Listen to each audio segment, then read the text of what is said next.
when is there an offer to sell? Is the shop owner bound to sell an item on display at the marked price to the buyer? Hello and welcome back to the channel.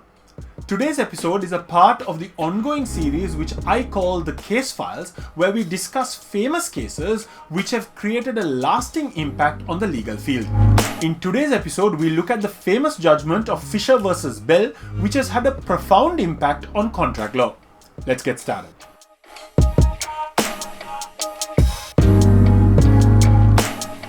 Our story begins in the 1960s in the town of Bristol in England. A shopkeeper, James Bell, displayed a flick knife in his shop window with a price tag.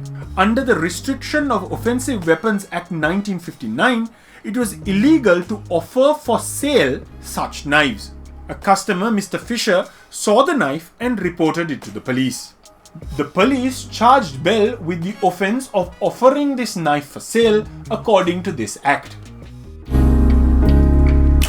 The case then went to court. The main question was, did displaying the knife with a price tag in the shop window constitute an offer for sale? The Magistrates Court initially convicted Bell, but he appealed to the Queen's Bench Divisional Court. And having heard the arguments, the court decided in favor of Bell. They held that the display of goods in a shop window is not an offer for sale, but merely an invitation to treat. To understand this judgment, we need to go a little bit into contract law. An offer is a clear statement with intent to be legally bound.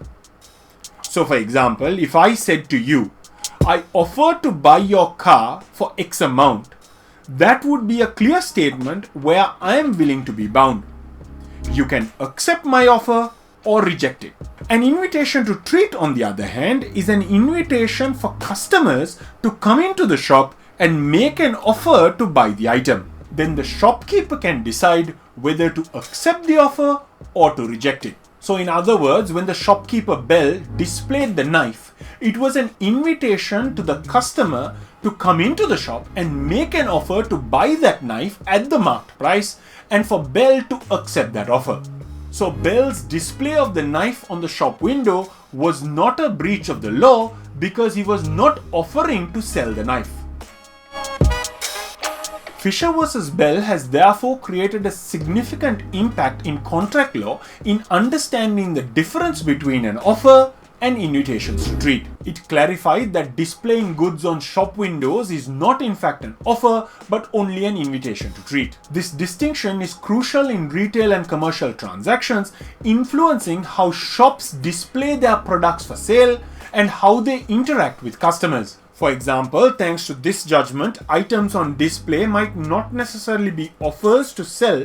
Therefore, the shop owner can refuse to sell it to the customer. Further, things like sale signs are not binding on the seller as they won't be classified as offers to sell. This is also an important distinction to make in e-commerce platforms today, because listings on websites would be interpreted as invitations to treat, allowing the seller to refuse the transaction if necessary. So Fisher versus Bell may have started off being a simple shop window display, but it has reinforced one of the fundamental principles of contract law. This is a perfect example of how legal definitions and interpretations can influence everyday business transactions. Anyway, that's it for this episode. If you enjoyed this video, please do consider liking the video and subscribing to the channel. And if you have any ideas of other cases you'd like me to cover in this series, please do drop it in the comments below. I'll see you in another episode. Take care. Bye.